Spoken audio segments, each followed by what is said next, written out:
ಹಮ್ಮಿಕೊಂಡಿರುವ ಗೌರವ ಸನ್ಮಾನ ಕಾರ್ಯಕ್ರಮಕ್ಕೆ ಉದ್ಘಾಟನೆ ಮಾಡುವಂತಹ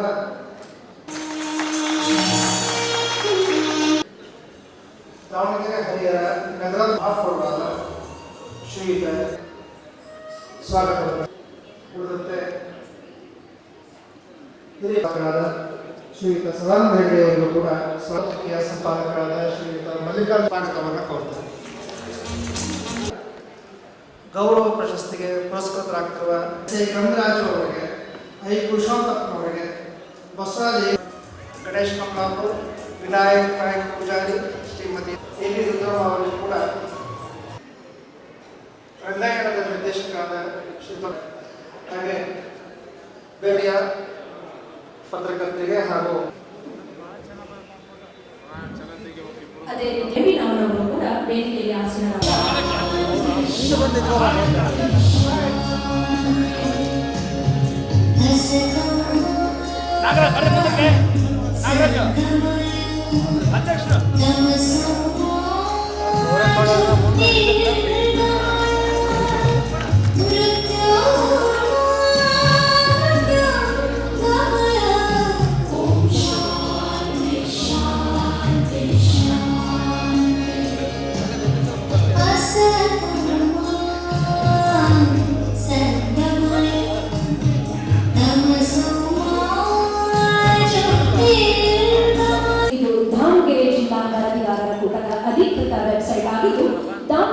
ವರದಿಗಾರರ ಕೂಟದ ಸಮಗ್ರ ಚಿತ್ರಣ ವೆಬ್ಸೈಟ್ನಲ್ಲಿ ಲಭ್ಯವಾಗಲಿದೆ. ಇದೇ ಪ್ರಥಮ ಬಾರಿಗೆ ವೆಬ್ಸೈಟ್ ರಚನೆ ಮಾಡಿದ್ದು ಈ ವೆಬ್ಸೈಟ್ ಎಷ್ಟು ಸಾಧ್ಯನೋ ಅಷ್ಟು ನಮ್ಮ ಹತ್ರ ಏನು ಲಭ್ಯ ಇದ್ದು ಅಷ್ಟು ಮಾಹಿತಿಗಳನ್ನು ಅಪ್ಡೇಟ್ ಮಾಡಿದ್ದೀವಿ. ಇದರೊಳಗೆ 2007ರಲ್ಲಿ ಏನು ವರದಿಗಾರರ ಕೂಟ ಆರಂಭಕ್ಕಿಂತ ಮುಂಚೆ ಏನೇನು ಚರ್ಚೆಗಳು ಮಾಡಿದ್ರು, ಯಾರ್ಯಾರಿದ್ರು, ಅವತ್ತು ಸದಸ್ಯರು, ಅವತ್ತು ಅಧ್ಯಕ್ಷರು, ಕಾರ್ಯದರ್ಶಿ, ಹೀಗೆ ಪ್ರತಿಯೊಂದು ಮಾಹಿತಿನೂ ಹಂತವಾಗಿ ಅಪ್ಡೇಟ್ ಆಗ್ತದೆ. ಸಾಧ್ಯವಾದಷ್ಟು ಸಮಗ್ರ ಮಾಹಿತಿ ಇರ್ತದೆ. 164 ಜನ ಸದಸ್ಯರದ್ದು ಸಮಗ್ರ ಮಾಹಿತಿ ಒಳಗೊಂಡಂತ ಒಂದು ವೆಬ್ ಪೇಜ್ ಇದಾಗಿರ್ತದೆ. ಇದು ವೆಬ್ ಪೇಜ್ ಇದಾಯಿತು. ಈಗ ಇದೇ ಮೊದಲ ಬರಕ್ಕೆ ನಮ್ಮ ಹಿರಿಯ ಪತ್ರಕರ್ತರು ನಾವೆಲ್ಲ ಪತ್ರಿಕೋದ್ಯಮಕ್ಕೆ ಹೊಸದಾಗಿ ಬಂದಾಗ ಎಲ್ಲ ಉತ್ಸಾಹಿ ಮಧ್ಯವಯಸ್ಕ ಪತ್ರಕರ್ತರಾಗಿದ್ದು ಅವರನ್ನ ಗುರುತಿಸಿ ಗೌರವಿಸುವ ಮೂಲಕ ವರದಿಗಾರರ ಕೂಟದ ಅಧ್ಯಕ್ಷ ಹಾಗೂ ಸದಸ್ಯರಾಗಿ ನನ್ನ ಸೇವಕ್ಕೆ ಬಹಳಷ್ಟು ನಮಗೆ ನಾವೇ ಸನ್ಮಾನ ಮಾಡ್ಕೊಂಡಿದ್ದೀವಿ ಅಂತ ಹೇಳ್ತಾ ಇದ್ದೆ. ಇದು ನಾನು ಆತ್ಮಪೂರ್ವಕವಾಗಿ ಹೇಳ್ತಾ ಇದ್ದೀನಿ. ಹೂವಿನ ಹಾಸಿಗೆ ಇಲ್ಲ, ನೋಡೋರ್ ಕಣ್ಣಿಗೆ ನಾವೆಲ್ಲ ಭಾಳ ಚೆನ್ನಾಗಿದ್ದೀವಿ, ಸುಖವಾಗಿದ್ದೀವಿ ಅನ್ಕೊಂಡಿರ್ತಾರೆ. ನಾವು ಸಿಟ್ಟು ಸೆಡುವು ಮಾಡೋಕ್ಕೇನು ನಮಗೇನು ಬರ ಇರಲ್ಲ, ಅದರೊಳಗೆ ಶ್ರೀಮಂತರು ಇರ್ತೀವಿ. ಆದರೆ ಜೀವನ ನಡೆಸೋದು ಭಾಳ ಕಷ್ಟ ಇರ್ತದೆ. ಭಾಳಷ್ಟು ಜನ ಕೆಲವೇ ಸಾವಿರ ರೂಪಾಯಿಗಳಿಗೆ ಕೆಲಸ ಮಾಡ್ತಿದ್ದಾರೆ. ಅಂಥವ್ರದ್ದು ಸಹಿತ ನಾವು ಪ್ರತಿ ಸರಿ ನಮ್ಮ ಜನಪ್ರತಿನಿಧಿಗಳು ಬಂದಾಗ, ಸಚಿವರು, ಸಂಸದರು, ಶಾಸಕರು ಭೇಟಿಯಾದಾಗ, ದೂಡ ಅಧ್ಯಕ್ಷರು ಬಂದಾಗ, ಪ್ರಥಮ ಪ್ರಜೆ ಅವರು ಬಂದಾಗ ಸಹಿತ ನಾವು ಬೇಡಿಕೆ ಇಡೋದು ಒಂದೇ, ನಮ್ಮ ವರದಿಗಾರರ ಕೂಟಕ್ಕೆ ಬೇಕಿರೋ ತಡ ಆಗಲಿ ನಿವೇಶನ. ವೈಯಕ್ತಿಕವಾಗಿ ನಮ್ಮ 164 ಜನ ಸದಸ್ಯರಿದ್ದೀವಿ. ಅದರೊಳಗೆ ಹಿಂದೆ ಸರ್ಕಾರದಿಂದ ಯಾವುದೇ ನಿವೇಶನ ಮನೆ ಪಡೆದಿರೋದಕ್ಕಂಥವ್ರು ಏನಿದ್ದಾರೆ ಅವರಿಗೆ ಆದ್ಯತೆ ಮೇಲೆ ಸರ್ಕಾರದಿಂದನಾರು ಆಗಿರ್ಬೋದು, ಖಾಸಗಿ ಲೇಔಟ್ ಅವರಿಂದ ಆಗಿರ್ಬೋದು, ರಿಯಾಯಿತಿ ದರದೊಳಗೆ ನಿವೇಶನ ದೊರಕಿಸಿಕೊಟ್ರೆ ಅದು ನಮಗೆ ಮಾಡುವಂಥ ದೊಡ್ಡ ಸಹಾಯ ಅಂತ ನಾನಾದರೂ ಭಾವಿಸ್ತೀನಿ. ಭಾಳಷ್ಟು ಜನ ನಾವು ಕೋವಿಡ್ ನಂತರ ಮತ್ತು ಕೋವಿಡ್ ಪೂರ್ವದಲ್ಲಿ ಭಾಳಷ್ಟು ಜನ ನಮ್ಮ ಒಂದು 8-10 ಜನ ಹಿರಿಯ ಕಿರಿಯ ಪತ್ರಕರ್ತರು ನಾವು ಅಕಾಲಿಕವಾಗಿ ಕಳ್ಕೊಂಬಿಟ್ಟಿದ್ದೀವಿ. ಅದರೊಳಗೆ ವಯಸ್ಸಿ ಬಂದಿರೋ ಹುಡುಗರಿದ್ರು, ಕೆಲವರು ಎಂಗೇಜ್ಮೆಂಟ್ ಮಾಡ್ಕೊಂಡಿರೋರಿದ್ರು, ಕೆಲವರು ಅದೇ ಇನ್ನು ಓದಿ ಭವಿಷ್ಯ ಕಟ್ಕೋಣ ಹಂತದಲ್ಲಿದ್ದಾಗ ಏನು ಜೀವನ ಒಂದು ಭದ್ರ ನೆಲೆಗೆ ಸೇರ್ತಿದೆ ಅಂತ ಒಂದು ಸಂದರ್ಭದೊಳಗೆ ನಿಧನರಾದರು. ಈ ಥರ ಅವ್ರು ನಂಬ್ಕೊಂಡಿರೋ ತಂದೆ ತಾಯಿಗಳು, ಅವ್ರು ನಂಬ್ಕೊಂಡಿರೋ ಕುಟುಂಬ, ಅವ್ರಿಗೇನು ಆಧಾರ ಇಲ್ದಂಗೆ ಅಂತ ಪರಿಸ್ಥಿತಿ ಬಂದಾಗ ಅವರ ಆರ್ಥಿಕ ಪರಿಸ್ಥಿತಿ, ಅವ್ರ ಜೀವನ ಅವನ್ನೆಲ್ಲ ನಾವು ಕಣ್ಣಾರೆ ಕಂಡಿರೋದ್ರಿಂದ ನಮಗೆ ಎಲ್ಲೋ ಒಂದು ಕಡೆ ನೋವಿರ್ತದೆ. ಅದನ್ನು ನಾವು ಸಂಕಟ ಹೇಳ್ಕೋಬೇಕು. ಆ ಸಂಕಟ ಹೇಳ್ಕೊಂಡ್ರೆ ಯಾರಾದ್ರೂ ಹೇಳ್ಕೋಬೇಕಂದ್ರೆ ಇದೇ ಸರ್ಕಾರದ ಭಾಗವಾಗಿರ್ತಕ್ಕಂಥ ಸಂಸದರು, ಸಚಿವರು, ಶಾಸಕರು, ನಮ್ಮ ದೂಢಾಧ್ಯಕ್ಷರು, ಪ್ರಥಮ ಪ್ರಜೆ ಇಂಥರ ಕಡೆಗೆ ನಾವು ನಮ್ಮ ಅಳಲು ತೋಡ್ಕೋಬೇಕಾಗತ್ತೆ. ಒಂದು ಗಾದೆ ಮಾತಿದೆ, ಸುಂಕರ ಹತ್ರ ಸುಖ ದುಃಖ ಹೇಳ್ಕೊಂಡ್ರೆ ಕಷ್ಟ ಬಗೆಯಿರ್ತದೆ. ನಮ್ಮೂರಲ್ಲಿ ಅಂತ ಯಾರು ಸುಂಕದವ್ರಿಲ್ಲ. ನಾವೇನೇ ಕಷ್ಟ ಹೇಳ್ಕೊಂಡ್ರು ಸಹಿತ ಮರುಗುವಂಥ ಜನಪ್ರತಿನಿಧಿಗಳನ್ನು ನಮ್ಮ ದಾವಣಗೆರೆ ಜಿಲ್ಲೆ ಹಾಗೂ ನಾವು ಪಡೆದಿದ್ದೀವಿ. ಅದಕ್ಕೆ ನಮಗೆ ಸಂತೋಷ ಇದೆ. ಆ ಪಕ್ಷ ಈ ಪಕ್ಷ ಅಂತಲ್ಲ, ಹಿಂದಿನ ಸರ್ಕಾರದಲ್ಲಿ BJP ಅವರಿದ್ದಾಗ ಒಂದು 24 ಜನಕ್ಕೆ ನಿವೇಶನಗಳು ಕೊಟ್ಟರು. ಅವಾಗ ಜಿಲ್ಲಾ ಉಸ್ತುವಾರಿ ಸಚಿವರು ಎಸ್ ಎ ರವೀಂದ್ರನಾಥ್ ಅವರಿದ್ದರು, ಸಂಸದರು GM ಸಿದ್ದೇಶ್ವರ್ ಅವರಿದ್ದರು. ಕಳೆದ ಬಾರಿ ಸಿದ್ದರಾಮಯ್ಯ ಅವರು ಮೊದಲ ಸರಿ ಮುಖ್ಯಮಂತ್ರಿಗಳಾಗಿದ್ದಾಗ ಸಚಿವರು SS ಮಲ್ಲಿಕಾರ್ಜುನ್ ಸರ್ ಅವರು, ಆಮೇಲೆ ಶಾಸಕರು ಶಾಮನೂರು ಶಂಕರಪ್ಪ ಸರ್ ಅವರವರು ಸಹಿತ ಒಂದು 24 ಜನಕ್ಕೆ 22ರಿಂದ 24 ಜನಕ್ಕೆ ಅವತ್ತು ನಿವೇಶನಗಳು ಕೊಟ್ಟರು. ಅದು JH ಪಟೇಲ್ ಬಡಾವಣೆಯಲ್ಲಿ ಆದ್ಯತೆ ಮೇಲೆ ಮಾಡಿಸ್ಕೊಟ್ರು. ಹೀಗೆ ನಮ್ಮದು ಜೀವನ ಅನ್ನೋದು, ವೃತ್ತಿ ಅನ್ನೋದು ಹೆಂಗೆ ಅಂದರೆ ನೀರಿನ ಮೇಲಿನ ಗುಳ್ಳೆ ಇದ್ದಂಗೆ. ನಮ್ಮ ಕೈ ಕಾಲಲ್ಲಿ ಎಲ್ಲಿವರೆಗೂ ಶಕ್ತಿ ಇರ್ತದೋ ಅಲ್ಲಿವರೆಗೂ ಯಾವುದೇ ಸಂಸ್ಥೆ, ಇಂಥ ಸಂಸ್ಥೆ ಅಂತಲ್ಲ, ಅಲ್ಲಿವರೆಗೂ ದುಡಿಸ್ಕೊಳ್ತಾರೆ. ಯಾವತ್ತೋ ಒಂದು ದಿವಸ 58 ವರ್ಷ ಆಯ್ತು ಅಂದರೆ ಆ ತಿಂಗಳದೊಂದು ಸಂಬಳ ಕೊಡ್ಬೋದು ಬಿಟ್ರೆ ನಮ್ಗೆ ಯಾವುದೂ ಜೀವನ ಭದ್ರತೆಗೆ PF ಆಗಿರಲಿ, ESI ಆಗಿರಲಿ ಯಾವುದೇ ಫೆಸಿಲಿಟಿಗಳಿರಲ್ಲ. ಇವೆಲ್ಲವೂ ನಮಗೂ ನೋವು ನಲಿವುಗಳಿದ್ದಾವೆ. ನಾವೆಲ್ಲೂ ಹೇಳ್ಕೊಳಕ್ಕಾಗದಂಥ ಅಸಹಾಯಕ ಪರಿಸ್ಥಿತಿಯಲ್ಲಿ ಇರ್ತೀವಿ. 365 ದಿವಸ ನಾವೆಲ್ಲ ರಾಜಕಾರಣಿಗಳಾಗಿರ್ಬೋದು, ಧಾರ್ಮಿಕ ಸಂಸ್ಥೆಗಳಾಗಿರ್ಬೋದು, ಧಾರ್ಮಿಕ ನೇತರರಾಗಿರ್ಬೋದು, ಎಲ್ಲರ ಧ್ವನಿಯಾಗಿ ನಾವು ಕೆಲಸ ಮಾಡ್ತೀವಿ. ದುಡಿದು ತಿನ್ನುವಂಥ ಹೋರಾಟಗಾರರು, ಕಾರ್ಮಿಕರು, ರೈತರು, ಶೋಷಿತರು, ಈ ಥರ ಎಲ್ಲರಿಗೂ ನಾವು ಧ್ವನಿ ಆಗ್ತಿರ್ತೀವಿ. 365 ದಿವಸ ನಾವು ಇನ್ನೊಬ್ರಿಗೆ ಧ್ವನಿ ಆಗ್ತೀವಿ ಹೊರತು ನಮ್ಮ ಧ್ವನಿಗೆ ಧ್ವನಿ ಇರಲ್ಲ ಅಂತ ಪರಿಸ್ಥಿತಿ ನಾವಿರ್ತೀವಿ. ಹಾಗೆ ನಮ್ಮದು ಒಂಥರ ಜೀವನ. ಭಾಳಷ್ಟು ಜನ, ಈಗ ನಾನು ಹೇಳ್ತಾ ಇರೋದು ನಂದಿದೆ ಅಂತಲ್ಲ, ನಾನು ಚೆನ್ನಾಗಿದ್ದೀನಿ. ಭಾಳ ಜನ ಆ ಥರದ ಪರಿಸ್ಥಿತಿ ಒಳಗಿದ್ದಾರೆ. ಅವರ ಎಲ್ಲರ ನೋವು ನಲಿವು ಆ ಧ್ವನಿಯಾಗಿ ನಾನು ಮಾತಾಡ್ತಿರ್ತೀನಿ ಅಷ್ಟೇ. ಯಾಕಂದ್ರೆ ನನಗೆ ಸ್ವಲ್ಪ ಬರೆಯೋದ್ರ ಜೊತೆ ದೇವರು ಒಂದು 4 ಮಾತಾಡೋ ಅಂಥ ಒಂದು ಇದು ಕೊಟ್ಟಿದ್ದಾನೆ.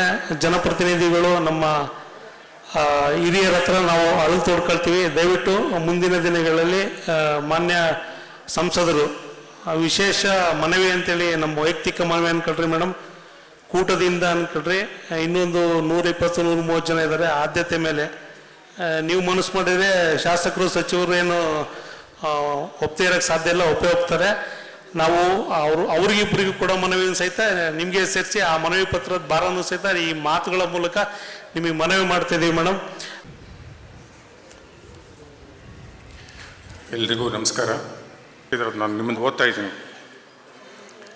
ದಾವಣಗೆರೆ ಜಿಲ್ಲಾ ವರದಿಗಾರರ ಕೂಟದ 2024ನೇ ಸಾಲಿನ ನೂತನ ಪದಾಧಿಕಾರಿಗಳ ಪದಗ್ರಹಣ, ಮಾಧ್ಯಮ ದಿನಾಚರಣೆ ಹಾಗೂ ಮಾಧ್ಯಮ ಪ್ರಶಸ್ತಿ ಪ್ರದಾನ ಹಾಗೂ ಜೀವಮಾನ ಸಾಧನೆಗಾಗಿ ಹಿರಿಯ ಪತ್ರಕರ್ತರಿಗೆ ಗೌರವ ಸನ್ಮಾನ ಕಾರ್ಯಕ್ರಮವನ್ನು ಹಮ್ಮಿಕೊಂಡಿದ್ದು, ನನ್ನನ್ನು ಈ ಕಾರ್ಯಕ್ರಮದ ಉದ್ಘಾಟನನ್ನಾಗಿ ಆಹ್ವಾನಿಸಿದ್ದು, ನಾನು ಕೂಡ ಕಾರ್ಯಕ್ರಮದಲ್ಲಿ ಭಾಗವಹಿಸಲು ಸಂತೋಷದಿಂದ ಒಪ್ಪಿದ್ದೇನು.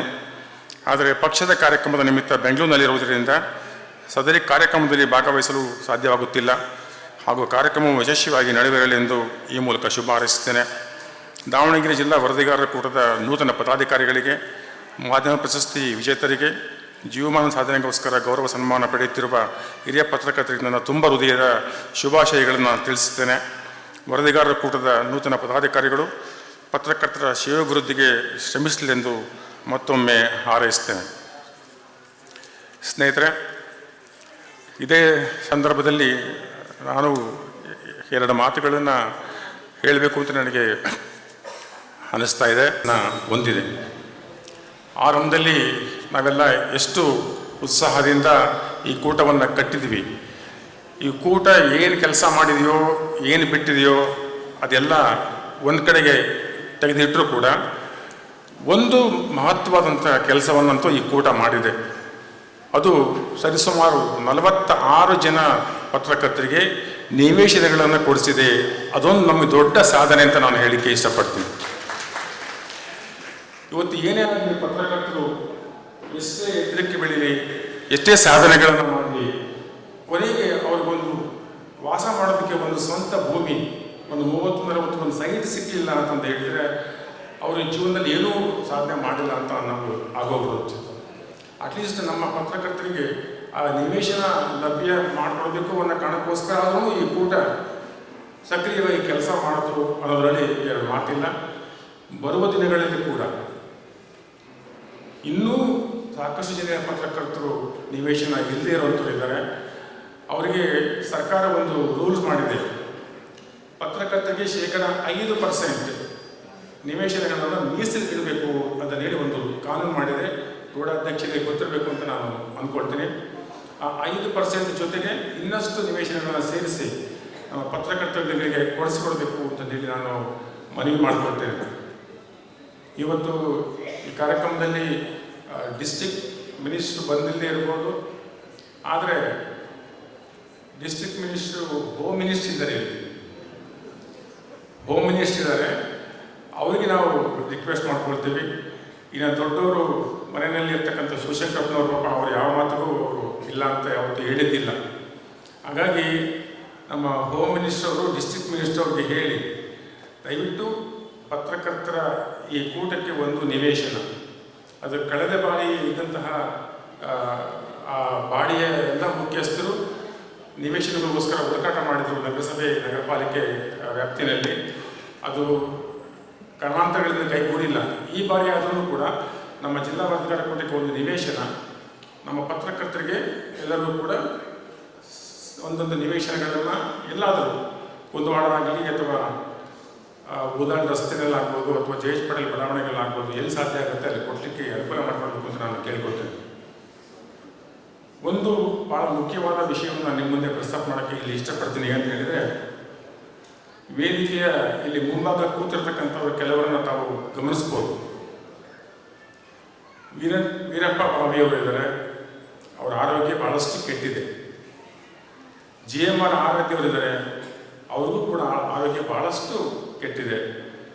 ನಟರಾಜ್ ಅವರಿಗೆ ಉದಯವಾಣಿಯ ಚೀಫ್ ಆಗಿದ್ದಂಥವ್ರು ನಟರಾಜ್ ಅವರು, ಅವರಿಗೆ ಸ್ಪೈನಲ್ ಕಾರ್ಡ್ ಆಪರೇಷನ್ ಆಗಿದೆ.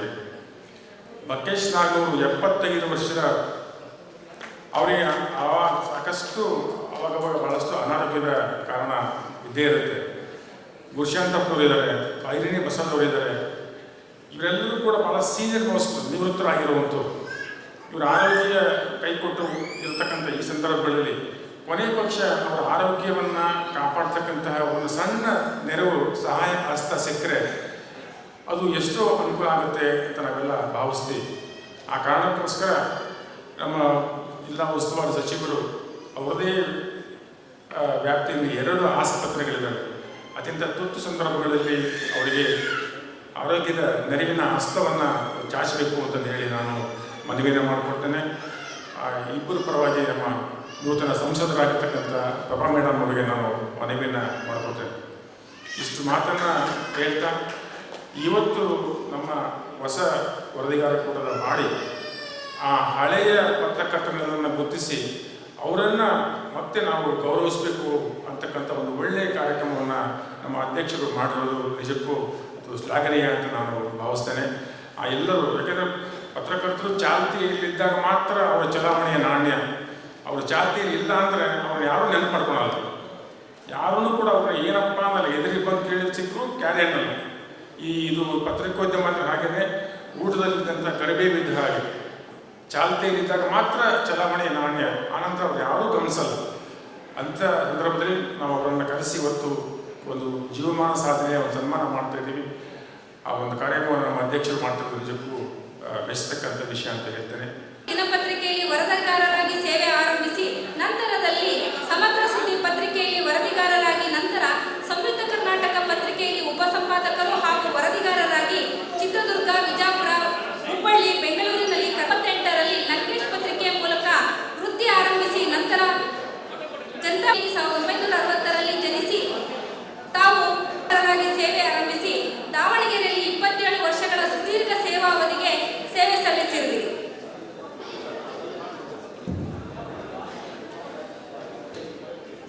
ಸಂಸ್ಥೆಗಳ ಪದಾಧಿಕಾರಿಗಳಾಗಿ ಸೇವೆ ಸಲ್ಲಿಸಿರುವ ತಮಗೆ ಮಾಧ್ಯಮ ದಿನಾಚರಣೆಯ ಅಂಗವಾಗಿ ದಾವಣಗೆರೆ ಜಿಲ್ಲಾ ವರದಿಗಾರರ ಕೂಟದಿಂದ ಕೊಡು ಮಾಡುವ 4/1951ರಂದು ಜನಿಸಿದ್ದೀರಿ. PUC ಪದವಿ ಪಡೆದಿರುವ ತಾವು ದಾವಣಗೆರೆಯ ಜನತಾವಾಣಿ ದಿನಪತ್ರಿಕೆಯಲ್ಲಿ ವರದಿಗಾರರಾಗಿ ಸೇವೆ ಆರಂಭಿಸಿ ನಂತರ ಲೋಕವಾಣಿ, ವಾಣಿಜ್ಯ ವಿಚಾರ, ಶೇಖರ್ ಪತ್ರಿಕೆ, ಲೋಕಪ್ರಭಾ, ಜನಮಿಡಿತ, ಜನಕ್ರಾಂತಿ ಪತ್ರಿಕೆಗಳಲ್ಲಿ ವರದಿಗಾರರಾಗಿ ಸೇವೆ ಸಲ್ಲಿಸಿದ್ದೀರಿ. ದಿನಾಚರಣೆಯ ಅಂಗವಾಗಿ ದಾವಣಗೆರೆ ಜಿಲ್ಲಾ ವರದಿಗಾರರ ಕೂಟದಿಂದ ಕೊಡು ಮಾಡುವ ಪ್ರತಿಷ್ಠಿತ ಜೀವಮಾನ ಸಾಧನೆ ಪ್ರಶಸ್ತಿ ನೀಡಿ ಗೌರವಿಸಲಾಗುತ್ತಿದೆ.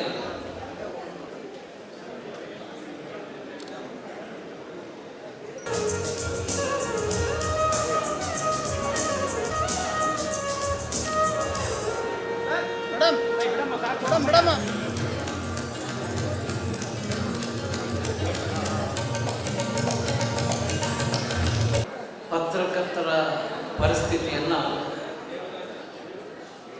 ಇದೊಂದು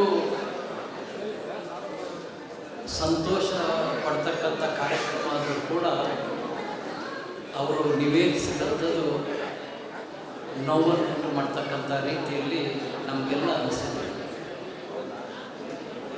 ಅದರಲ್ಲೂ ವೀರಪ್ಪ ಭಾವೆಯವ್ರನ್ನ ನಾನು ಇವತ್ತು ನೋಡಿದಾಗ ನನ್ನ ಆಶ್ಚರ್ಯ ಆಯಿತು. 6-7 ತಿಂಗಳ ಕೆಳಗೆ ವೀರಪ್ಪ ಭಾವೆಯವರು ಉತ್ತಮ ಆರೋಗ್ಯದಿಂದ ಇದ್ದರು, ಅದೇ ರೀತಿ ಆರಾಧ್ಯರು. ಇವರೆಲ್ಲರನ್ನ ನೋಡಿದಾಗ ಸ್ವಾಭಾವಿಕವಾಗಿ ನಾಗರಾಜ್ ಅವರಿಗೆ, ಮಲ್ಲೇಶ್ ಅವರಿಗೆ ಬಹಳ ನೋವಿನಿಂದ ಈ ಎಲ್ಲ ವಿಚಾರವನ್ನು ಪತ್ರಕರ್ತರಿಗೆ ಸಿಗಬೇಕಾದಂಥ ವೈದ್ಯಕೀಯ ಸವಲತ್ತಿನ ಜೊತೆಗೆ ಜೀವನದಲ್ಲಿ ಒಂದು ಸೂರನ್ನು ನಾವು ಕಾಣಬೇಕು ಅಂತಕ್ಕಂಥದ್ದು ಅದು ಮಲ್ಲೇಶು ನಾಗರಾಜ್ ಅವ್ರಿಗಲ್ಲ, ಪ್ರಾಮಾಣಿಕವಾಗಿ ಪತ್ರಿಕಾ ರಂಗದಲ್ಲಿ ಕೆಲಸ ಮಾಡ್ತಾ ಇರ್ತಕ್ಕಂಥ ಎಲ್ಲರಿಗೂ ಸಿಗಬೇಕು ಅಂತಕ್ಕಂಥ ಕಳಕಳಿ ಮೆಚ್ಚತಕ್ಕಂಥದ್ದೇ. ಇವತ್ತು ನಗರಾಭಿವೃದ್ಧಿ ಪ್ರಾಧಿಕಾರಕ್ಕೆ ಕ್ರೀಡಾಪಟುಗಳಾದಂಥ ದಿನೇಶ್ ಶೆಟ್ಟಿ ಅವರಿದ್ದಾರೆ, ಪ್ರಥಮ ಪ್ರಜೆ ವಿನಾಯಕ್ ಪೈಲ್ವಾನ್ ಇದ್ದಾರೆ. ಅದೆಲ್ಲಕ್ಕಿಂತ ಮುಖ್ಯವಾಗಿ ನಿಮ್ಮ ಕಷ್ಟಗಳನ್ನು ಸ್ಪಂದಿಸ್ತಕ್ಕಂಥ ಶಕ್ತಿ ಇರ್ತಕ್ಕಂಥ ಲೋಕಸಭಾ ಸದಸ್ಯನಿ ಡಾಕ್ಟರ್ ಪ್ರಭಾ ಮಲ್ಲಿಕಾರ್ಜುನ್ ಅವರಿದ್ದಾರೆ. ಎಲ್ಲರ ಒಂದು ಸಹಕಾರದಿಂದ ನನಗೆ ನಾಗರಾಜ್ ಅವರು ಮಾತಾಡ್ತಾ ಇರಬೇಕಾದ್ರೆ ಒಂದು ಮಾತು ಹೇಳಿದರು. ನಾವು ಇಂಗ್ಲೀಷ್ ಅರ್ಥ ಆಗದಂಥ ಸಂದರ್ಭದಲ್ಲಿ ಸುಮ್ಮನೆ ಬರೆಯೋ ರೀತಿ ಮಾಡ್ತಾ ಇದ್ವಿ. ಆಮೇಲೆ ಶಶಿಧರ್ ಅವ್ರನ್ನ, ಶಶಿಕುಮಾರ್ ಅವ್ರನ್ನ ಮತ್ತು ಗಂಗರಾಜ್ ಅವ್ರ ಹತ್ರ ಕೇಳ್ತಿದ್ವಿ, ಅವರು ಪ್ರಾಮಾಣಿಕವಾಗಿ ನೋಡಿದರು. ಸದ್ಯ ಇಂಗ್ಲೀಷ್ ಅರ್ಥ ಆಗದಿದ್ದರೆ ಏನು ತಪ್ಪಿಲ್ಲ, ಕನ್ನಡನೂ ಅರ್ಥ ಆಗದೆ ಬರೆಯೋ ರೀತಿ ನಾಟಕ ಮಾಡ್ತಕ್ಕಂಥ ಪತ್ರಕರ್ತರು ನಾವು ಕೆಲವೊಂದು ಸಂದರ್ಭದಲ್ಲಿ ನೋಡಿದ್ವಿ. ಆ ರೀತಿಯವರನ್ನು ಬಿಟ್ಟು ಪ್ರಾಮಾಣಿಕವಾಗಿ ಬರವಣಿಗೆ ಮಾಡ್ತಕ್ಕಂಥ ಪತ್ರಕರ್ತರಿಗೆ ಮೊದಲನೇ ಪ್ರಶಸ್ತಿ ಕೊಟ್ಟು ಅವರು ಒಂದು ಉತ್ತಮವಾದಂಥ ಸೂರು ಕಾಣಲಿಕ್ಕೆ ನಾವೆಲ್ಲರೂ ಪ್ರಯತ್ನ ಮಾಡೋಣ ಅಂತಕ್ಕಂಥ ಮಾತನಾಡುತ್ತಾ, ಈ ಹೊಸ ಸಮಿತಿ ನಿಜವಾಗೂ ನಾಗರಾಜ್ ಅವರು, ದಿನೇಶ್ ಶೆಟ್ಟರು ಕ್ರಿಕೆಟಲ್ಲಿ ಶಿಷ್ಯ ಆದರು. ನಾಗರಾಜ್ ಅವ್ರನ್ನ ಕ್ರೀಡಾಂಗಣದಲ್ಲಿ ಬಾಲಕರಿದ್ದಾಗಿಂದ ನಾನು ನೋಡ್ತಾ ಬಂದಿದ್ದೀನಿ. ಅವನಿಗೆ ವ್ಯವಸ್ಥೆ ಬಗ್ಗೆ ಕಳಕಳಿ ಇದೆ. ಬರೀ ಪತ್ರಕರ್ತರಂತಲ್ಲ, ಇಡೀ ವ್ಯವಸ್ಥೆ ಸರಿ ಹೋಗಬೇಕು ಅಂತಕ್ಕಂಥ ವಿಚಾರವನ್ನು ಹೊಂದಿರತಕ್ಕಂಥ ಅಧ್ಯಕ್ಷರನ್ನು ತಾವು ಪಡೆದಿರೋದು ನಿಜವಾಗಲೂ ಹೆಮ್ಮೆಯ ಸಂಗತಿ ಅಂತಕ್ಕಂಥ ಮಾತನಾಡ್ತಾ, ಇವರ ಅವಧಿಯಲ್ಲಿ ಒಳ್ಳೆಯ ಕಾರ್ಯಗಳು ನಮ್ಮ ಜಿಲ್ಲೆಯಲ್ಲಿ ನಡೀಲಿ ಅಂತೇಳಿ ನಾನು ಶುಭ ಹಾರೈಸುತ್ತಾ, ಮತ್ತೊಮ್ಮೆ ಎಲ್ಲ ಪತ್ರಕರ್ತರಿಗೂ ಶುಭ ಹಾರೈಸಿ, ಆ ಊರ ದೇವತೆ ದುರ್ಗಮ್ಮನ ಆಶೀರ್ವಾದ ಎಲ್ಲರ ಮೇಲೆ ಇರಲಿ ಅಂತೇಳಿ ನನ್ನ ಮಾತನ್ನು ಮುಗಿಸ್ತೇನೆ. ಅದರ ಜೊತೆಗೆ ಲೋಕಸಭಾ ಸದಸ್ಯನೇ ಆದಮೇಲೆ ಪ್ರಥಮ ಬಾರಿಗೆ ಈ ವೇದಿಕೆಯಲ್ಲಿ ಹಂಚ್ಕೊಂಡಿದ್ದೆ. ಚುನಾವಣೆಗೂ ಮುನ್ನ ನಾವು ಭೇಟಿಯಾಗಿ ಮಾತನಾಡಿದ್ವಿ. ಅದರ ಲೋಕಸಭಾ ಸದಸ್ಯ ಆದಮೇಲೆ ಇದೇ ಮೊದಲನೇ ವೇದಿಕೆ ಪತ್ರಕರ್ತರ ಸಂಘದಿಂದ ನನಗೆ ಸಿಕ್ಕೋದಕ್ಕೆ ನಾನು ಧನ್ಯವಾದವನ್ನು ಸಲ್ಲಿಸೋದ್ರ ಜೊತೆಗೆ ಅವರಿಗೆ ಅಭಿನಂದನೆಯನ್ನು ಸಲ್ಲಿಸಿ ನಾನು ಮಾತನ್ನು ಮುಗಿಸ್ತೇನೆ. ಜೈ ಹಿಂದ್, ಜೈ ಕರ್ನಾಟಕ.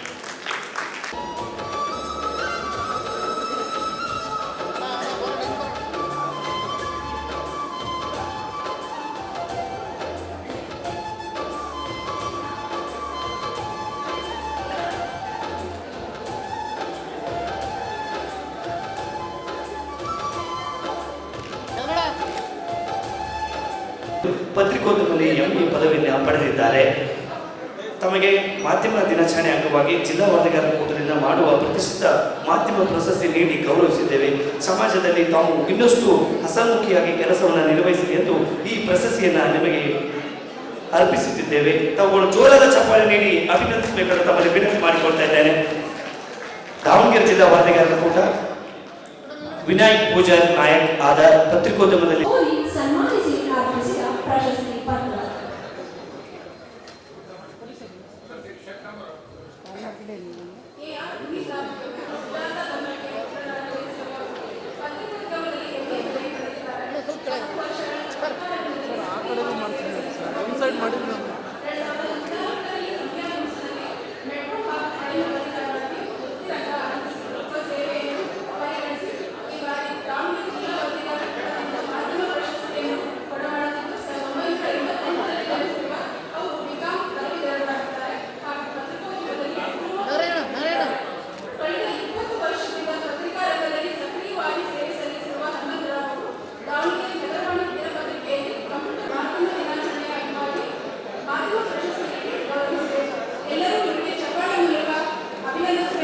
ಪತ್ರಕರ್ತರು ದೂರದ ಚಪ್ಪಾಳೆ ನೀಡಿ ಈ ಒಂದು ಮಾಧ್ಯಮ ಪ್ರಶಸ್ತಿಯನ್ನು ಪಡೆದಂತವರಿಗೆ ಅವರಿಗೆ ಗೌರವಿಸೋಣ. ಇವತ್ತು ನಾನು ಕೇಳಿದೆ ಬರೀ 46 ಜನಕ್ಕೆ ಸೈಟ್ ಆಗಿದೆ ಅಂತ ಗೊತ್ತಾಯ್ತು.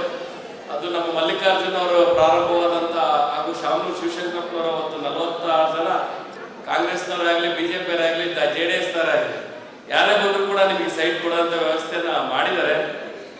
ಅದ್ರ ಜೊತೆಗೆ ತಾವುಗಳು ಕೂಡ ಒಂದೊಂದೇ ಸೈಟ್ ತೊಗೊಂಡ್ರೆ, ಯಾಕಂದ್ರೆ ಮೊನ್ನೆ ಬೆಂಗಳೂರು ಪ್ರಜಾವಾಣಿಯಲ್ಲಿ ಒಬ್ಬರು ಸಿಕ್ಕಿದ್ದ ಫೋಟೋಗ್ರಾಫರ್ ವಿಧಾನಸೌಧದಲ್ಲಿ, ನನಗೊಂದು ಸೈಟ್ ಅಲಾಟ್ ಆಗಿದೆ ಸರ್, ಈಗೆಲ್ಲ ಅದು 1.5 ಕೋಟಿ ಆಗುತ್ತೆ ಅಂತಂದ ಒಬ್ಬ ಫೋಟೋಗ್ರಾಫರ್. ಇವತ್ತು ದಾವಣಗೆರೆಯಲ್ಲಿ ಇದ್ದಂಥವ್ರಿಗೆ ಫಸ್ಟ್ ಪ್ರಿಫರೆನ್ಸ್ ಕೊಡಬೇಕು ಅಂತ ನನ್ನ ಒಂದು ಬೇಡಿಕೆ. ಯಾಕೆಂದ್ರೆ ಇಲ್ಲಿದ್ದಂಥವ್ರಿಗೆ ಫಸ್ಟ್ ಕೊಡಬೇಕು, ಬೇರೆ ಬೇರೆ ಸ್ಟೇಟ್ ಪೇಪರ್ನವ್ರಿಗೆ ಎಷ್ಟು ತಗೊಳ್ಳುವಂಥ ಕಾರ್ಯಕ್ರಮ ಆಗಿದೆ. ಒಬ್ಬ ದಾವಣಗೆರೆಗೆ ನೆನೆಸಿದ ಮಲ್ಲಿಕಾರ್ಜುನ್ ಅವ್ರಿಗೆ ಅವತ್ತು ಬೆಂಗಳೂರಲ್ಲಿ. ಇವತ್ತು ಪತ್ರಿಕಾ ರಂಗ ಅಂದರೆ ಇವತ್ತು ಸಮಾಜದ ಕನ್ನಡಿ ಇದ್ದಂಗೆ. ಇವತ್ತು today's news paper, tomorrow's waste paper ಅಂತ ನಾವು ಕೂಡ ಹೇಳ್ತೀವಿ. ಇವತ್ತು ಓದಿದ ಪೇಪರ್ ನಾಳೆ ಆಗಲೇ ಯಾರು ಓದಲ್ಲ, ಅಲ್ಲೇ ದತ್ತಿ ಪೇಪರ್ ಆಗಿರುತ್ತೆ, ತೂಕಕ್ಕೆ ಹಾಕ್ತಾರೆ ಅಂತ ಬಂದು ಇವತ್ತು ರಂಗದಲ್ಲಿ ಇವತ್ತು ನಿಮ್ಮ ಶಾಸಕಾಂಗ, ಕಾರ್ಯಾಂಗ, ನ್ಯಾಯಾಂಗದಲ್ಲಿ ಇವತ್ತು ಪತ್ರಿಕಾ ರಂಗ ಕೂಡ ಸಮಾಜದಲ್ಲಿ ಸಮಾಜ ತಿದ್ದೋ ಕೆಲಸವನ್ನ ಮಾಡ್ತಾ ಇದೆ ಅಂದರೆ ತಪ್ಪಾಗಲಾರ್ದು. ಯಾವುದೇ ಒಂದು ಸರ್ಕಾರನಾಗಲಿ ರಾಜಕೀಯ ವ್ಯಕ್ತಿನಾಗಲಿ ವೈಭವೀಕರಣ ಮಾಡೋದನ್ನ ಕಮ್ಮಿ ಮಾಡಬೇಕು. ಯಾಕೆಂದ್ರೆ ಈಗೆಲ್ಲ ಬ್ರೇಕಿಂಗ್ ನ್ಯೂಸ್ ಗಲಾಟೆಯಲ್ಲಿ ಕೆಲವು ಅಳಿ ತಪ್ತಾ ಇದೆ ಅನ್ನಿಸ್ತಾ ಇದೆ. ಟಿವಿಯಲ್ಲಿ ನೋಡ್ತಿರ್ಬೋದು, ಒಂದ್ಸತಿ ನ್ಯೂಸ್ ಹಾಕಿದ್ರೆ ಅರ್ಧ ಗಂಟೆ ಅದನ್ನೇ ಇವತ್ತು ನಾವೆಲ್ಲ ಒಂದು ವಾರದಿಂದ ನೋಡ್ತಿರ್ಬೋದು. ಕೆಲವರು ನಾನು ನೋಡಿದ ತಕ್ಷಣ ಮೊನ್ನೆ ನಮ್ಮ ಶಾಂಪು ಶಿವಶಂಕರೇ ಟಿವಿ ಆಫ್ ಮಾಡ್ಬಾರೆ ಅದೇ ನೋಡೋದು ಅಂತ ಹೇಳಿದ್ರೆ, ಅಂದ್ರೆ ಒಂದೇ ನ್ಯೂಸ್ ಎಷ್ಟು ಸತಿ ಹೊಡಿತೀರಿ ಗೊತ್ತಾಗ್ತಿಲ್ಲ. ಅದು ಹಾಕೋದ್ರಲ್ಲೂ ಕೂಡ ನಿಮ್ ಸೀನಿಯಾರಿಟಿ ಅದಕ್ಕೆ ಇದಾಗಬೇಕು. ಯಾವುದೇ ಸುದ್ದಿ ಎಷ್ಟು ಬಿತ್ತರಿಸ್ಬೇಕು, ಅದಕ್ಕೆ ಎಷ್ಟು ಪ್ರಾಮುಖ್ಯತೆ ಕೊಡ್ಬೇಕು, ಅದು ಹಿರಿಯರಿಗೆ ಗೊತ್ತಾಗುತ್ತೆ, ಎಲ್ಲರ ಹುಡುಗರಿಗೆ ಗೊತ್ತಾಗಲ್ಲ. ಒಂದ್ ಸುದ್ದಿ ಏನಾರ ಮಾಡ್ಬೇಕು ಅಂದ್ರೆ ಅದು ಎಷ್ಟು ಸೈಜ್ ಹಾಕ್ಬೇಕು, ಎಷ್ಟು ಸತಿ ಹಾಕ್ಬೇಕು, ಅದನ್ನ ನೀವು ನೋಡ್ಬೇಕು. ಯಾಕೆಂದ್ರೆ ಒಬ್ರಿಗೆ ಮನ್ಸಿಗೆ ನೋವಾಗೋದು, ಫ್ಯಾಮಿಲಿಗೆ ನೋವಾಗೋದು, ಇದು ಇದ್ದದ್ದನ್ನ ಹೇಳೋದು. ಈಗ ಒಂದ್ಸತಿ ಬೆಳಗಿಂದ 3 ಸತಿ ಹಾಕಿದ ತಕ್ಷಣ ನಿಜ ಅನ್ಸ್ಬಿಡುತ್ತೆ. ಆ ರೀತಿ ಆಗಬಾರ್ದು. ಅದನ್ನ ಹಿರಿಯರು ಸೀನಿಯರ್ಗಳು ನೀವೆಲ್ಲ ಒಂದು ಟ್ರೈನಿಂಗ್ ಕೊಟ್ರೆ, ಹೊಸದಾಗಿ ಬಂದಂತ ಪತ್ರಕರ್ತರಿಗೆ ಒಂದು ಟ್ರೈನಿಂಗ್ ಕೊಡುವಂತ ಕಾರ್ಯಕ್ರಮ ನಿಮ್ಮ ಒಂದು ಪತ್ರಿಕಾ ಇದರಲ್ಲಿ ಕೊಟ್ರೆ ಒಳ್ಳೇದು ಅಂತ ನನ್ನ ಭಾವನೆ. ಅದ್ರ ಜೊತೆಗೆ ಡಾಕ್ಟರ್ ಶಾಮನೂರು ಶಿವಶಂಕರಪ್ಪನವರು, ಮಲ್ಲಿಕಾರ್ಜುನ್ ಅವರು, ಪ್ರಭಾ ಮಲ್ಲಿಕಾರ್ಜುನ್ ಅವರೆಲ್ಲ ಇದ್ರೆ ಮುಂದಿನ ದಿನಗಳಿಗೆ ನಿಮಗೆಲ್ಲ ಸೈಟ್ ಅಲರ್ಟ್ ಆಗೇ ಆಗುತ್ತೆ. ಅದರಲ್ಲೂ ಒಂದು ಲೀಸ್ಟ್ ಮಾಡ್ಕೋಬೇಕು, ಯಾರ್ಯಾರಿಗೆ ಕೊಟ್ಟಿಲ್ಲ, ಯಾರ್ಯಾರಿಗೆ ಎರಡೆರಡು ಆಗಿದಾವೆ, ಯಾರ್ಯಾರಿಗೆ ಸ್ವಂತ ಇದೆ, ಅದನ್ನೆಲ್ಲ ಸ್ವಲ್ಪ ನೋಡ್ಬೇಕು. ಈಗ CA ಸೈಟ್ಗಳು ಇವಾಗ ಮುಂದಿನ ವಾರ ಕಾಲ್ಫಾರ್ ಮಾಡ್ತಾರೆ. ಆ ಕಾಲ್ಫಾರ್ ಮಾಡಿದಾಗ ನೀವು ಅದನ್ನ ಡಾಕ್ಟರ್ ಶಾಮನೂರು ಶಿವಶಂಕರಪ್ಪನವರಿಗೆ, ಪ್ರಭಾ ಮಲ್ಲಿಕಾರ್ಜುನ್ ಅವರಿದ್ದಾರೆ, ಮಲ್ಲಿಕಾರ್ಜುನ್ ಅವರಿಗೆ ಹೇಳಿ ಮುಂದಿನ ವಾರ ಕಾಲ್ಫಾರ್ ಮಾಡಬೇಕು ಅಂತಿದ್ದಾರೆ CA ಸೈಟ್ಗಳ. ಅವಾಗ ನೀವು ಅಪ್ಲೈ ಮಾಡಿದ್ರೆ 5% ಕೊಡಬೇಕು ಅಂತ ಏನು ಕಾನೂನು ಇದೆ. ಅದರ ಜೊತೆಯಲ್ಲಿ ಸಿದ್ದರಾಮಯ್ಯನವರು ನಿಮ್ಮ CM ಆಗಿದ್ದಾರೆ, ಪ್ರಭಾಕರ್ ಅವರು ಇದ್ದಾರೆ ಪತ್ರಿಕಾ ವರದಿಗಾರ, ಅವ್ರಿಗೆ ಹೇಳಿ ಈಗ ಮೊನ್ನೆ ಶಾಮನೂರು ಶಿವಶಂಕರಪ್ಪನವರು, ಮಲ್ಲಿಕಾರ್ಜುನ್ ಅವರು ಹೇಳಿ 10 ರೂಪಾಯಿ ಕೊಡಿಸಿದ್ರು. 31 ಸಮಾಜಕ್ಕೆ ಕೊಡಿಸಿದ್ರು ಅವ್ರು ಅಧಿಕಾರದಾಗಿದ್ದಾಗ. 31 ಸಮಾಜಕ್ಕೆ ಬರೀ 10 ರೂಪಾಯಿ ಕೊಡಿಸಿದ್ರು ಅವಾಗ. ಅದಾದ್ಮೇಲೆ ಯಾರು ವ್ಯವಸ್ಥೆ ಮಾಡಿಲ್ಲ. ಮೊನ್ನೆ ಚಿರಂತನ ಅಂತ ಒಂದು ಟೀಮ್ಗೆ, ದೀಪಾವಳಿ ಅವರಿಗೆ ಕ್ಯಾಬಿನೆಟ್ ನಲ್ಲಿ ಇಟ್ಟು ಬರೀ 10 ರೂಪಾಯಿ ಕೊಟ್ಟರು. ಮುಂದಿನ ದಿನಗಳಿಗೆ ನೀವು ಪತ್ರಕರ್ತರ ಫಸ್ಟ್ ಸಂಘಕ್ಕೆ ಮುಂದಿನ ವರ್ಷ ಅದೇ ಒಂದು ಸಂಘದಲ್ಲಿ ಮುಂದಿನ ಕಾರ್ಯಕ್ರಮ ನೀವೆಲ್ಲ ಮಾಡ್ರಿ. ಯಾಕೆಂದ್ರೆ ಎಲ್ಲರೂ MP ಅವರಿದ್ದಾರೆ, MLAಗಳು, ಶಿವಶಂಕರಪ್ಪನವರಿದ್ದಾರೆ, ಮಲ್ಲಿಕಾರ್ಜುನ್, ನಾವು ಕೂಡ ನಿಮಗೆ ಸಹಾಯ ಮಾಡ್ತೀವಿ. ಎಲ್ಲಾ ರಂಗದಲ್ಲೂ ಕೂಡ ಕಷ್ಟ ಇದೆ. ಯಾರೇ ಬಡವರು ಇದ್ದಾರೆ, ಶ್ರೀಮಂತರು ಇದ್ದಾರೆ, ಯಾರೇ ಆರ್ಥಿಕ ಪರಿಸ್ಥಿತಿ ಕಮ್ಮಿ ಇದೆ ಅವ್ರಿಗೆ ಫಸ್ಟ್ ಪ್ರಿಫರೆನ್ಸ್ ಕೊಡ್ಕೊಂತ ಬಂದ್ರೆ ಒಳ್ಳೇದು ಅಂತ ನನ್ನ ಭಾವನೆ. ಈಗ ಇದ್ದವ್ರಿಗೆ ಕೊಡೋದು, ಚೆನ್ನಾಗಿದ್ದವ್ರಿಗೆ ಕೊಡೋದಲ್ಲ. ಆರ್ಥಿಕ ಪರಿಸ್ಥಿತಿ ನೋಡ್ರಿ, ಅವ್ರು ಯಾರದೇ ಪತ್ರಕರ್ತರ ಸೈಟೇ ಇಲ್ಲ ಅವರಿಗೆ, ಪತ್ರಕರ್ತರಿಗೆ ಅಂತವ್ರಿಗೆ ಫಸ್ಟ್ ಪ್ರಿಫರೆನ್ಸ್ ಕೊಡ್ಲಿ ಅಂತೇಳಿ ನಾನು ಕೂಡ ಆರೈಸಿ. ಇವತ್ತು ಹಿರಿಯರ ಸೀನಿಯರ್ಸ್ ಎಲ್ಲರೂ ಇದ್ದಾರೆ, ಇವರೆಲ್ಲ ನಾವೆಲ್ಲ ಸಣ್ಣರಿಂದ ನೋಡ್ತಾ ಬರ್ತಾ ಇದ್ದೀವಿ ಪತ್ರಿಕಾ ರಂಗದಲ್ಲಿ. ಎಲ್ಲ ಸೀನಿಯರ್ಸ್ ಕೂಡ ಅವ್ರಿಗೂ ಕೂಡ ಆಗಿದೆಯಲ್ಲೋ ಗೊತ್ತಿಲ್ಲ, ಅವರು ಕೂಡ ಮುಂದಿನ ದಿನಗಳಲ್ಲಿ ಮಾಡ್ಲಿ ಅಂತೇಳಿ ನಮ್ಗಿಂತ ತಿಳಿದಂತವ್ರು ಇವತ್ತು ಮುಂದೆ HP ಮಂಜಪ್ಪನವ್ರು ಇದ್ದಾರೆ. ಮಂಜಪ್ಪ ಅವ್ರಿಗೆ ಕರೆದ್ರೆ ಅವ್ರಿಗೆ ಇಡೀ ದಾವಣಗೆರೆಯಲ್ಲಿ ಇಡೀ ಪ್ರಪಂಚದ ಸುದ್ದಿ ಕೂಡ ಅವರಿಗೆ ಗೊತ್ತಿದೆ ಅಂತ ಒಂದು ಬುದ್ಧಿವಂತರು ಇವತ್ತು ಕೂಡ ಬಂದಿರೋ ಕಾರ್ಯಕ್ರಮಕ್ಕೆ ಅವರು ಕೂಡ ಅಭಿನಂದನೆಗಳನ್ನು ಸಲ್ಲಿಸಿ ನನ್ನ 2 ಮಾತು ಮುಗಿಸ್ತೀನಿ. ಜೈ ಜೈ ಕರ್ನಾಟಕ.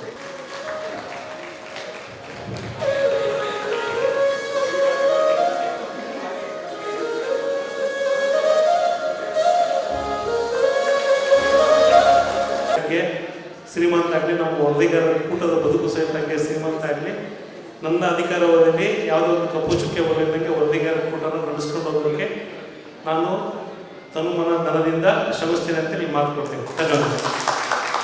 ಈಗ ಕಾರ್ಯಕ್ರಮವನ್ನು ಯಶಸ್ವಿಯಾಗಿ ಉದ್ಘಾಟನೆಗೊಳಿಸಿದ ಹಾಗೂ ವೆಬ್ಸೈಟ್ಗೆ ಚಾಲನೆ ನೀಡಿದ ಮಾನ್ಯ ಸಂಸದರಾದ ಡಾಕ್ಟರ್ ಪ್ರಭಾ ಎಸ್ ಮಲ್ಲಿಕಾರ್ಜುನ್ ಅವರಿಂದ ಉದ್ಘಾಟನೆಯ ನುಡಿಗಳು.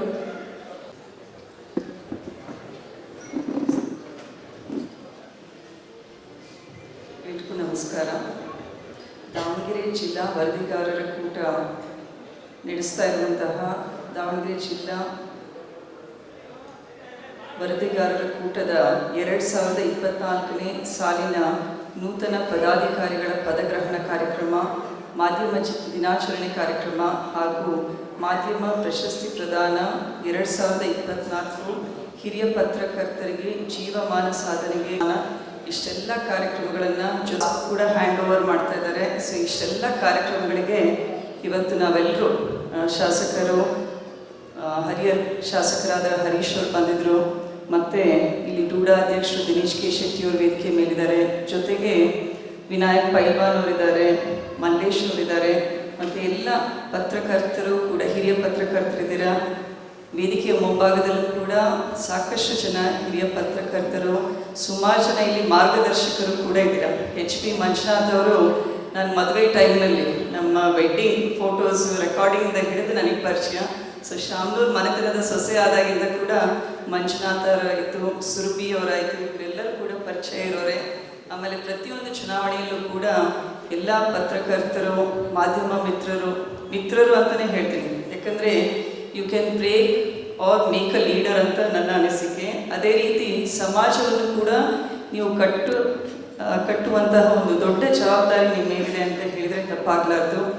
ಸೊ ನಿಮಗೆಲ್ಲರಿಗೂ ಮತ್ತೆ ಈ ಕಾರ್ಯಕ್ರಮಕ್ಕೆ ಆಗಮಿಸಿರುವಂತಹ ಎಲ್ಲ ಇನ್ವೈಟೀಸಿಗೆ, ಮೀಡಿಯಾದವರಿಗೂ ಕೂಡ ಸಂಸದಳಾಗಿ ಪ್ರಪ್ರಥಮ ಬಾರಿಗೆ ನಿಮ್ಮನ್ನು ಅಡ್ರೆಸ್ ಮಾಡ್ತಾ ಇದ್ದೀನಿ. ನಿಮಗೆಲ್ಲರಿಗೂ ನಮಸ್ಕಾರಗಳನ್ನು ಹೇಳಲಿಕ್ಕೆ ಇಷ್ಟಪಡ್ತೀನಿ. ಹಾಗೂ ಕಾರ್ಯಕ್ರಮದ ಅಧ್ಯಕ್ಷತೆ ವಹಿಸಿರುವಂತಹ ಶ್ರೀ ನಾಗರಾಜ್ ಎಸ್ ಬಡ್ದಾಳ್, ಇವ್ರಿಗೂ ಕೂಡ ವಿಶೇಷವಾಗಿ ಶುಭಾಶಯಗಳನ್ನು ಹೇಳಲಿಕ್ಕೆ ಇಷ್ಟಪಡ್ತೀನಿ. ತನು ಮನಧನದಿಂದ ಬೇಡಿಕೆಗಳ ಬಗ್ಗೆ ಫಸ್ಟ್ ಪ್ರಸ್ತಾಪನೆ ಮಾಡಿದ್ದೀರ.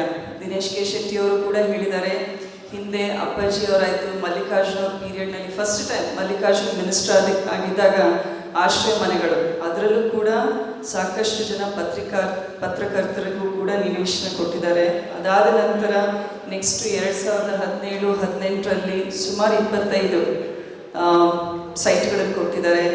ಈಗ ಮತ್ತೆ ಬೇಡಿಕೆ ಇದೆ. ಸೊ ಅದನ್ನು ಕೂಡ ನಾವೆಲ್ಲರೂ, ಅಪ್ಪಾಜಿಯವರು, ಮಲ್ಲಿಕಾರ್ಜುನವರು, ಸಚಿವರು, ನಾವು ಶಾಸಕರು, ಜೊತೆಗೆ ಮೇಯರ್ ಆಗಿರೋರು ಮತ್ತು ರೂಢಾಧ್ಯಕ್ಷರು ಕೂಡ ನಾವೆಲ್ಲರೂ ಜೊತೆಗಿದ್ದು ನಿಮ್ಮ ನಿವೇಶನ ನಿಮಗೊಂದು ಸೈಟ್ ಬೇಕಾಗಿದೆ ಅಂತ ಒಂದು ಬೇಡಿಕೆ ಇದೆ. ಪತ್ರಕರ್ತರ ಒಂದು ಸಂಘಕ್ಕೆ ಒಂದು ನಿವೇಶನ ಬೇಕಾಗಿದೆ ಅಂತ ಆ ಜಾಗ ಕೊಡಿಸೋ ನಿಟ್ಟಿನಲ್ಲಿ ಆಯಿತು. ಜೊತೆಗೆ ನಿಮ್ಮ ಒಂದು ಸಂಘಟನೆ ಪತ್ರಕರ್ತರಿಗೂ ಕೂಡ ಒಂದು ಸೈಟ್ ಬೇಕಾಗಿದೆ ಅಂತ. ಸೊ ರೋಟಿ ಕಪಡ ಮಕಾನ್ ಅಂತೂ ಎಲ್ರಿಗೂ ಅವಶ್ಯಕತೆ ಇದೆ. ಯಾರೇ ಆದರೂ ಕೂಡ ದುಡಿಯುವಾಗ ನಾನು ಹೋಗುವಷ್ಟರಲ್ಲಿ ಒಂದು ನಿವೇಶನವನ್ನು ಮಾಡಬೇಕು ಅನ್ನೋ ದೊಡ್ಡ ಆಸೆ ಎಲ್ಲರಲ್ಲೂ ಇರುತ್ತೆ. ಸೊ ಅದನ್ನು ಕೂಡ ಮಾಡಲಿಕ್ಕೆ ನಾವು ಡೆಫಿನೆಟ್ಲಿ ಪ್ರಾಮಾಣಿಕ ಪ್ರಯತ್ನ ಮಾಡ್ತೀವಿ ಅಂತ ಹೇಳಲಿಕ್ಕೆ ಇಷ್ಟಪಡ್ತೀನಿ. ಆಮೇಲೆ ಅಪ್ಪಾಜಿಯವರ SS ಜನಕಲ್ಯಾಣ ಟ್ರಸ್ಟಿಂದ ಈಗಾಗಲೇ ಪತ್ರಕರ್ತರ ಮಕ್ಕಳಿಗೆ ಸ್ಕಾಲರ್ಶಿಪ್ ಕೊಡ್ತಾ ಇದ್ದೀವಿ. ಮತ್ತು ಕೋವಿಡ್ ಟೈಮ್ನಲ್ಲಿ ಅಪ್ಪಾಜಿಯವರು ಫ್ರೀ ಲಸಿಕೆಗಳನ್ನು ಕೊಟ್ಟಿದ್ದಾರೆ. ಆಮೇಲೆ ಸಾಕಷ್ಟು ಜನಗಳಿಗೆ ಟ್ರೀಟ್ಮೆಂಟ್ ಟೈಮ್ನಲ್ಲೂ ಕೂಡ ನೀವು ಯಾರೇ ಪತ್ರಕರ್ತರಾಯಿತು, ಸಮಾಜದಲ್ಲಿರುವವರು ಯಾರೇ ಆದರೂ ಕೂಡ ಮಲ್ಲಿಕಾರ್ಜುನವರ ಅಪ್ಪಾಜಿಯವ್ರನ್ನ ರೀಚ್ ಮಾಡಿದಾಗ ನಾವು ICU ಫೆಸಿಲಿಟಿ ಆಯಿತು, ವೆಂಟಿಲೇಟರ್ ಫೆಸಿಲಿಟಿ, ಅದರೆಲ್ಲದರಲ್ಲೂ ಕೂಡ we have supported you. So ಅದೇ ರೀತಿ ನಿಮ್ಮ ಬೇಡಿಕೆಗಳು ಒಂದು ಪೇಜ್ ಬರೀ ಬೇಡಿಕೆ ಇತ್ತು ಈಗ ನಮ್ಮದ್ರಲ್ಲಿ. ಸೊ ಅದನ್ನು ಕೂಡ ನೆರವೇರಿಸ್ತೀವಿ ಅಂತ ಹೇಳಿ ಮುಂದೆ ದಿವಂಗತ ಶಾಮ್ನೂರ್ ಪಾರ್ವತಮ್ಮ ಅವರ ಹೆಸರಿನಲ್ಲಿ ಪತ್ರಕರ್ತರಿಗೆ ಒಂದು ಆರ್ಥಿಕವಾಗಿ ಸಹಾಯ ಮಾಡಲು ಒಂದು ಡಿಸಿಷನ್ ತೊಗೊಂಡಿದ್ದೀವಿ. SSK ಅದನ್ನು ಅಪ್ಪಾಜಿಯವರು ಮಲ್ಲಿಕಾರ್ಜುನ ಜೊತೆ ಡಿಸ್ಕಸ್ ಮಾಡಿ ಯಾವ ರೀತಿ ಮಾಡಬೇಕು ಅಂತ ನಾಗರಾಜ್ ಅವರಾಯಿತು, ಹಿರಿಯ ಪತ್ರಕರ್ತರು ಮಲ್ಲೇಶ್ ಅವ್ರ ಜೊತೆ ಮಾತಾಡಿ ಒಂದು ಅಫಿಷಿಯಲ್ ಅನೌನ್ಸ್ಮೆಂಟ್ ಕೂಡ ಮಾಡ್ತೀವಿ ನೆಕ್ಸ್ಟ್. ಇಲ್ಲಿ ಎಲ್ಲರೂ ವೇದಿಕೆಗೆ ಬಂದಿರೋರು ಬರೀ ಇದ್ರ ಬಗ್ಗೆನೇ ಚರ್ಚೆ ಮಾಡಿದ್ವಿ. ಬಟ್ ಇನ್ ಜನರಲ್ ಜರ್ನಲಿಸಮ್ ಬಗ್ಗೆ ನಾವು ಯಾರೂ ಮಾತಾಡಲಿಲ್ಲ ಅಂತ ನನಗನ್ಸುತ್ತೆ. ಬಿಕಾಸ್ ನಾನು ಸ್ಟೂಡೆಂಟ್ ಆಗಿದ್ದಾಗೂ ಕೂಡ ನಮಗೆ ಲೈಬ್ರರಿನಲ್ಲಿ ನ್ಯೂಸ್ ಪೇಪರ್ ಬರ್ತಾಯಿತ್ತು. ಆಮೇಲೆ ನಮ್ಮ ಲೈಬ್ರರಿಯನ್ ಶೋಭಾ ಹಿರಮಠ್ ಅಂತ ಅವರು ನನಗೆ ಈಗಲೂ ಹೇಳಿದ ನೆನಪಿದೆ. ನ್ಯೂಸ್ ಅಂದರೆ NEWS, north east west south ಅಂತ. So getting information from all cardinal directions ಅಂತ. ಸೊ ಅದನ್ನು ಜರ್ನಲಿಸಮ್ ಮತ್ತು ನ್ಯೂಸ್ ಮಾಡ್ತಾಯಿದೆ. ನಾವು ಚಿಕ್ಕವರಿದ್ದಾಗ ಯಾವುದು ಸೋಷಿಯಲ್ ಮೀಡಿಯಾ ಅಥವಾ ಮೀಡಿಯಾ ಇನ್ ಜನರಲ್ ಎದುರದ್ದು ಇನ್ಫಿಲ್ಟ್ರೇಷನ್ ಇರ್ತಿರಲಿಲ್ಲ. ನಮಗೇನೇ ನ್ಯೂಸ್ ಸಿಗ್ತಾಯಿದ್ರು ಅದು ಕೇವಲ ಪ್ರಿಂಟ್ ಮೀಡಿಯಾದಿಂದ ಮತ್ತು ಮ್ಯಾಗ್ಝೀನ್ಸು, ತರಂಗ, ಸುಧಾ, ಇದನ್ನೇ ಓದಿ ಬೆಳೆದಿರೋದು. ಆಮೇಲೆ ಟೈಮ್ಸ್ ಆಫ್ ಇಂಡಿಯಾ ಪೇಪರ್, ನಾನು ಯಾವಾಗಲೂ ಮಂಜುನಾಥ್ ಅವ್ರಿಗೂ ಹೇಳ್ತಿದ್ದೀನಿ ಅದನ್ನೇ, the common man.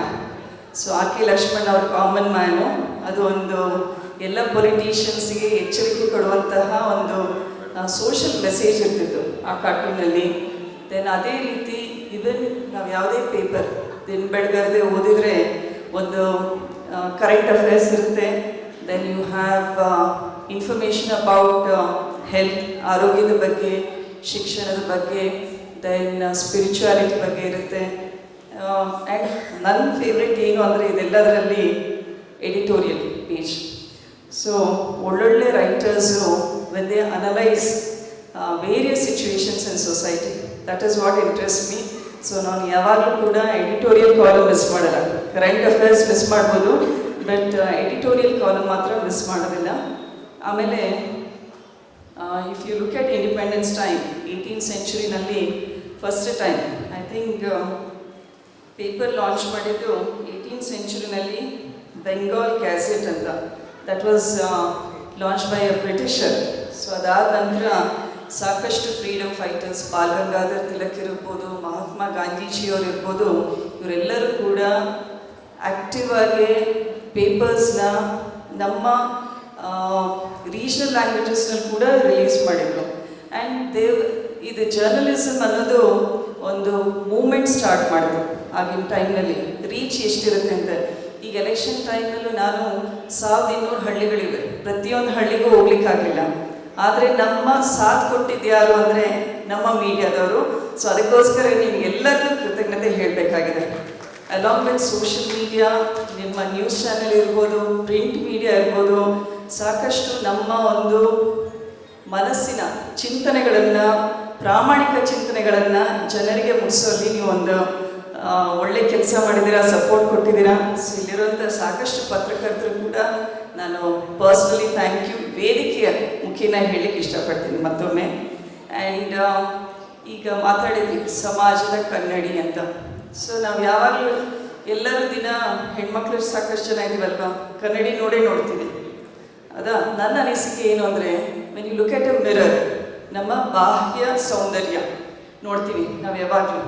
External beauty ಅಂದರೆ ಸರಿಯಾಗಿ ಬಾಚ್ಕೊಂಡಿದ್ದೇವಾ, ಬಿಂದಿ ಸರಿಯಾಗಿದೆನಾ ಇಲ್ಲ, ಸೊ ಇದನ್ನೆಲ್ಲ ನೋಡ್ಕೊಳ್ತೀವಿ. ಬಟ್ ಜರ್ನಲಿಸ್ಟ್ ಅಂದರೆ ನೀವು ಸಮಾಜದ ಕನ್ನಡಿ, ನಮ್ಮ ಇನ್ನರ್ ಕಾನ್ಷಿಯನ್ಸ್ ಅದನ್ನು ತೋರಿಸುವಂಥ ಒಂದು ದೊಡ್ಡ ಕೆಲಸ ಮಾಡ್ತಾ ಇದ್ದೀರಾ.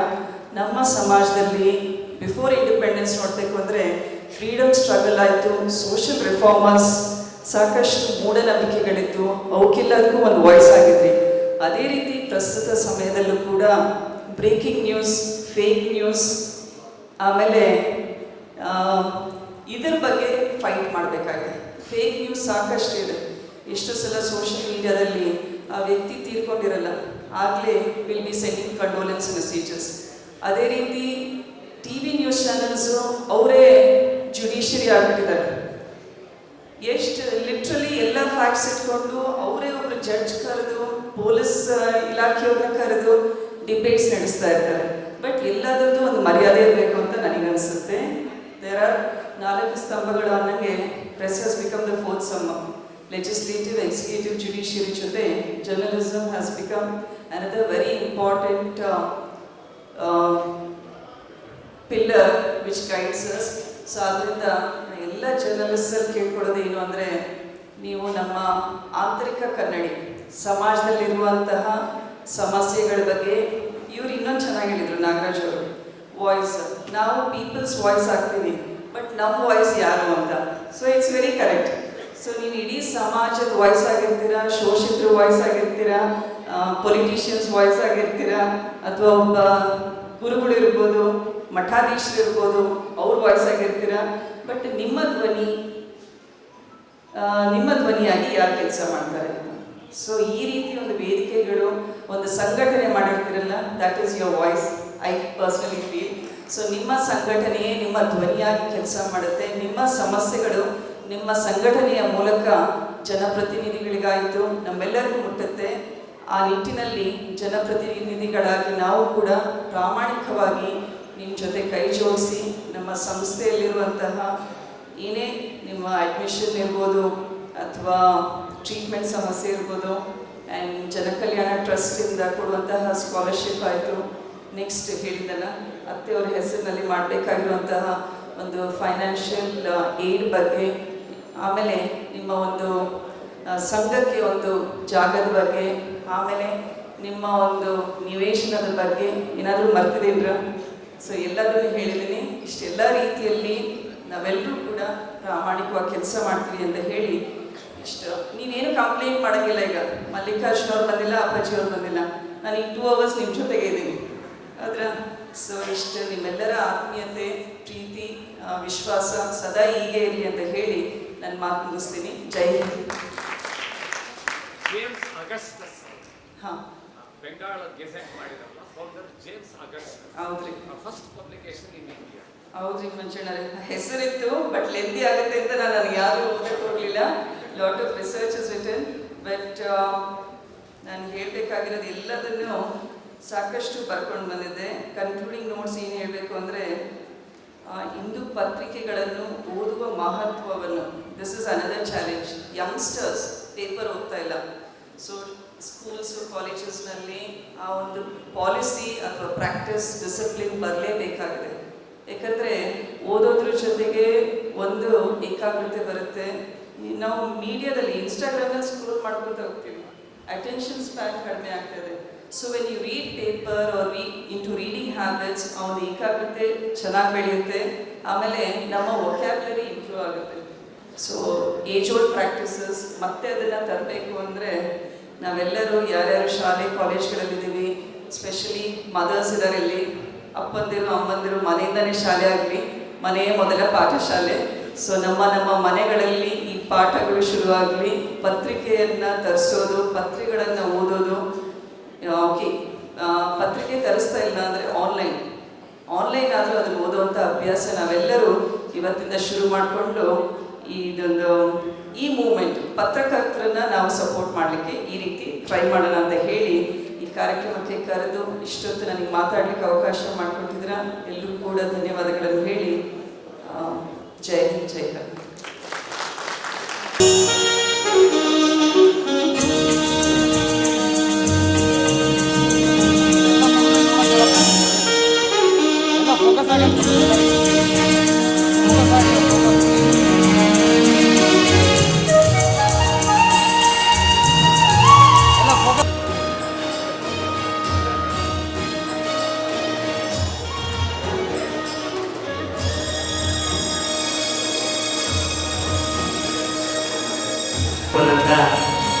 ಹರಿಹರ ನಗರ ಅಭಿವೃದ್ಧಿ ಪ್ರಾಧಿಕಾರದ ನೂತನ ಅಧ್ಯಕ್ಷರಿಗೆ ಹೃದಯಪೂರ್ವಕವಾದ ಧನ್ಯವಾದಗಳು ತಿಳಿಸ್ತಾ ಕೇಳ್ಕೊಳ್ತಾ ಇದ್ದಾರೆ.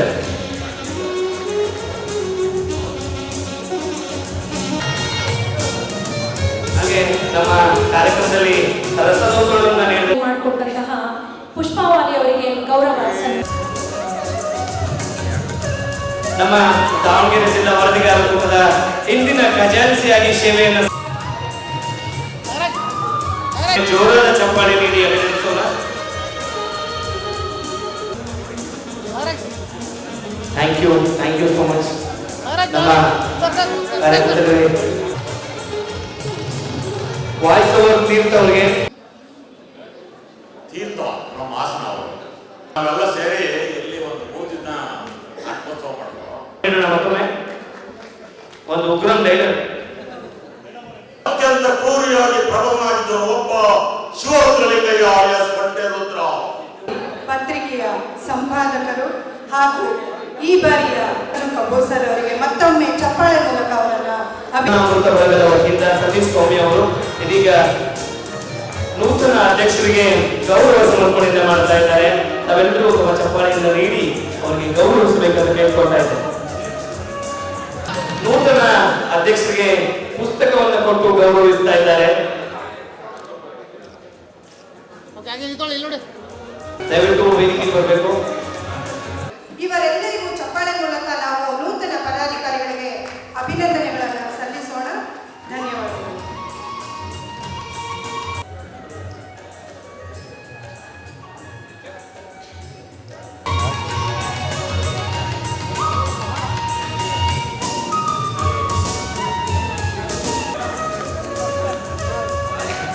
ದಾವಣಗೆರೆ ಜಿಲ್ಲಾ ವರದಿಗಾರರ ಕೂಟದ ಇವರು 2024 ಸಾಲಿನ ನೂತನ ಪದಾಧಿಕಾರಿ